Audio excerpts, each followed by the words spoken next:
안녕하세요. 뉴저지 부동산 쌤 리얼터 리처드 최입니다. 오늘은 최근에 저에게 문의가 온 사연입니다. 테넌트가 월세를 안 내는데 어떻게 해야 하나요? 라는 내용이었는데요. 부동산 투자는 안정적인 수입원이 될 수 있지만 테넌트가 월세를 내지 않을 때는 정말 큰 골칫거리가 됩니다. 특히 모기지나 세금, 관리비 등 고정 지출은 계속되는데 수입이 끊기면 집주인에게는 재정적 부담이 커지죠.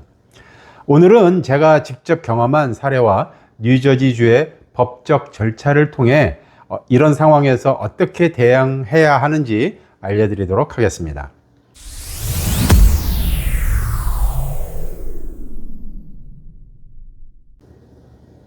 2024년 초에 제 고객 중 한 분이 포트리에서 콘도를 임대해 줬습니다. 월세는 $3,400였고요. 계약 기간은 1년이었습니다. 처음에는 테넌트가 매우 성실했습니다. 신용 점수도 좋았고 소득 증명도 확실했고 처음 3개월 동안은 월세도 정확히 납부했습니다. 그런데 시간이 지나면서 차차 6개월이 지날 정도쯤에 문제가 시작됐습니다. 9월 1일 월세 납부일이 지났지만 입금이 없었습니다. 9월 5일 이번 달은 좀 어렵습니다. 다음 달에 2달치 내겠습니다. 라는 답변만 왔습니다. 그러나 10월 1일에도 렌트비가 들어오지 않았고 전화도 받지 않았습니다. 10월 15일 집주인이 직접 방문했지만 곧 해결하겠다라는 말만 반복했습니다. 11월 1일 3개월째 렌트가 밀려서 총 $1,200의 미납액이 발생했습니다. 11월 10일 더 이상 기다릴 수가 없어서 저에게 연락이 왔습니다. 이 집주인은 테넌트가 계약서에 서명했으니 당장 나가게 할 수 있지 않냐고 물어오셨습니다. 뉴저지에서는 렌트비가 얼마나 밀려야 퇴거 조치를 할 수 있다는 규정은 따로 없습니다. 특별히 3개월 미납해야 한다 또는 몇 개월 밀려야 한다는 규정은 없습니다. 계약서에 명시된 날짜 이후에 연체가 발생한 즉시 법적 조치를 취할 수는 있습니다. 통상적으로 임대인들은 실제로 퇴거 소송을 시작하기 전에 어느 정도 기간을 두고 말로 또는 서면으로 사전 경고를 하는 경우가 많습니다. 경고로도 해결이 되지 않으면 이제 법적 절차로 들어가게 되는데요. 뉴저지에서 퇴거 절차는 그렇게 단순하지 않습니다. 뉴저지와 뉴욕은 테넌트 보호가 굉장히 강한 주이기 때문입니다. 뉴저지에서 렌트 미납으로 인한 퇴거 절차를 단계별로 살펴보도록 하겠습니다. 스텝 1. 테넌트에게 밀린 렌트를 페이하거나 아니면 집을 나가라는 공식 통지서 Notice to Quit을 먼저 보내야 합니다. 이 통지서에는 밀린 미납액과 언제까지 페이하라는 기한, 페이 방법이 명시되어야 합니다. 반드시 Certified Mail과 직접 전달하는 방법 2가지가 있습니다. 통지서 사본과 우편 리시트는 반드시 보관하도록 하세요. 법원에 제출해야 합니다. 스텝 2. 통지 기간이 지나도 테넌트가 월세를 내지 않으면 지방 법원에 퇴거 소송을 접수합니다. 버겐 카운티 같은 경우는 해켄스에 위치해 있습니다. Superior Court 안에 Special Civil Part가 설치되어 있고 그 안에 Landlord Tenant 섹션이 따로 있습니다. 필요한 서류로는 리스 계약서, 미납 증거, 통지서 사본, 우편 리시트이 있어야 하고 접수 비용은 보통 $50에서 $200입니다. 법원은 심리 날짜를 정하고 테넌트에게 소환장을 발부합니다. 현재 뉴저지 법원은 일정이 밀려 있어서 소송 접수 후 첫 심리까지 평균 2에서 4주가 소요됩니다. 스텝 3. 심리 당일 집주인과 테넌트 모두 출석해야 합니다. 집주인은 모든 증거 서류를 준비해야 합니다. 법원은 먼저 양측의 합의를 권장합니다. 합의가 이루어지지 않으면 심리가 진행이 됩니다. 테넌트가 불출석하면 대부분 집주인 승소 판결이 나옵니다. 테넌트가 렌트비를 내지 않은 정당한 사유를 제시하면 추가 심리가 진행될 수 있습니다. 스텝 4.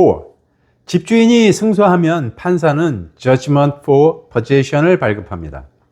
이는 임대인이 부동산에 대한 소유권을 다시 회복할 수 있다는 법원의 판결서입니다. 이후 퇴거 영장인 Warrant of Removal을 신청하고 법원이 승인하면 발급받게 됩니다. 이 영장은 카운티의 셰리프에게 전달되어 실제 퇴거를 집행합니다. 셰리프는 테넌트에게 퇴거 통지서를 전달하고 보통 3일에서 일주일의 퇴거 기간을 줍니다.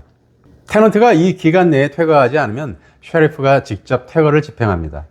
포트리 지역 기준으로 보통 한 달에서 3개월이 소요가 되며 법원 일정이 밀리거나 테넌트가 법적 대응을 할 경우 6개월까지도 늘어날 수 있습니다. 뉴저지에서는 특정 상황에서 퇴거가 제한되거나 지연될 수 있습니다. 뉴저지 일부 지역, 특히 뉴욕과 저지시리에서는 12월 1일부터 3월 15일까지 퇴거 집행이 제한됩니다. 영하의 기온이 예상되는 날에는 대부분 지역에서 퇴거가 안 됩니다. 이 추운 날씨에 테넌트가 거리에 나 있는 것을 방지하기 위한 인도적 조치입니다. 단, 퇴거 소송 자체는 계속 진행될 수 있습니다. 테넌트가 Legal Aid Organization이나 테넌트 권리단체의 도움을 받으면 소송이 길어질 수 있습니다. 무료 법률 서비스를 받는 테넌트는 다양한 법적 방어를 시도할 수 있습니다. 주거 환경에 문제가 있다고 제기하거나 이것이 보복적인 퇴거라는 주장을 하거나 절차적 오류의 제기가 있거나 지불 계획 제한, 페이먼트 플랜 등을 제시하는 경우입니다. 뉴저지의 Anti-Eviction Act는 정당한 사유가 있는 경우에만 퇴거를 허용합니다. 렌트비 미납은 퇴거의 정당한 사유이지만 테넌트가 심리 이전이나 도중에 미납액을 완납하면 퇴거가 취소될 수 있습니다. 테넌트가 장애인, 노인, 미성년 자녀가 있는 가정인 경우 추가적인 보호를 받을 수 있습니다. 저희 고객 사례에서는 소송 접수 후에 첫 심리까지 6주가 걸렸고 테넌트가 Legal Aid Organization의 변호사와 함께 주거 환경 문제를 제시했습니다. 결국 합의를 통해서 미납액을 분할 납부하는 조건으로 퇴거를 막았습니다. 집주인은 렌트비의 일부 손해와 법률 비용을 부담해야만 했습니다. 소송은 시간과 비용이 많이 들기 때문에 대신에 실용적인 대안적 해결 방법을 고려해 볼 수 있습니다. 테넌트에게 자발적 퇴거의 대가로 일정 금액을 제공하는 방식입니다. 일반적으로 한 달에서 두 달치의 렌트비 정도가 제시됩니다. 장점으로는 법적 비용의 절감, 시간 절약, 부동산의 새로운 임대가 빨리 가능해집니다. 주의사항은 반드시 서면 계약으로 하고 열세를 반납받는 시점에 그 안에 프로퍼티 안의 상태를 확인 후에 현금을 지급하는 것이 좋습니다. 저희 다른 고객은 $3,000를 제한하여 2주 만에 문제를 해결했습니다. 테넌트의 경제적 어려움이 일시적일 수 있기 때문에 솔직한 대화를 시도해 보는 것도 필요합니다. 지불 계획을 제시해 주면서 미납액의 분할 납부를 유도하거나 레이트피 일부를 면제해 준다든지 해서 빠른 납부를 유도해 보도록 하세요. 일시적 어려움을 겪는 좋은 테넌트라면 계약 조건에 재협상도 시도해 볼 만합니다. 예를 들어서 임시적으로 렌트비를 깎아주거나 이런 경우는 코로나 기간 중에 많은 랜드로드가 실제로 이렇게 했죠. 계약기간 연장으로 월세를 인하해 주거나 또는 테넌트가 부동산 관리에 참여하는 조건으로 렌트비 일부를 깎아주는 유연한 방법도 있습니다. 모든 합의는 서면으로 작성하되 구체적인 날짜와 금액을 명시하고 이행하지 않았을 경우의 결과도 명확히 명시해야 합니다. 이러한 노력은 빈집을 유지하는 비용, 새 테넌트를 찾는 비용, 법적 비용 등을 고려하면 경제적일 수 있습니다. 단, 테넌트의 신뢰성과 신용도를 충분히 신중히 평가한 후에 결정하도록 하세요. 협상 실패 시 바로 법적 절차로 전환할 준비를 하도록 하세요. 렌트비 미납 문제는 예방이 최선입니다. 오랜 부동산 경험에서 얻은 실질적인 팁들을 알려드리자면 신용 점수를 확인하도록 하세요. 최소 650점 이상을 권장합니다. 최소 렌트비 3배 이상의 소득을 증명받도록 하는 게 좋습니다. 최소한 2곳의 이전 집주인 추천서를 요청을 하고 최소 1년 이상 근무했다는 재직 증명서를 첨부하도록 하세요. 또 범죄 기록 및 퇴거 이력을 조회할 수도 있습니다. 그들의 소셜 미디어를 확인해 보는 방법도 있습니다. 테넌트의 렌트비 미납은 집주인에게 큰 스트레스입니다. 하지만 감정적인 대응보다 차분하게 법적 절차를 따르는 것이 중요합니다. 법적 대응은 양측 모두에게 시간과 돈, 정신적인 스트레스를 주기 때문에 최후의 방법으로 선택해야 합니다.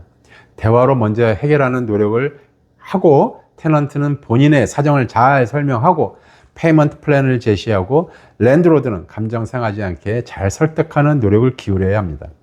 부동산 투자는 장기적으로 매우 좋은 투자 수단이지만 이런 실질적인 문제들에 대한 준비가 필요합니다.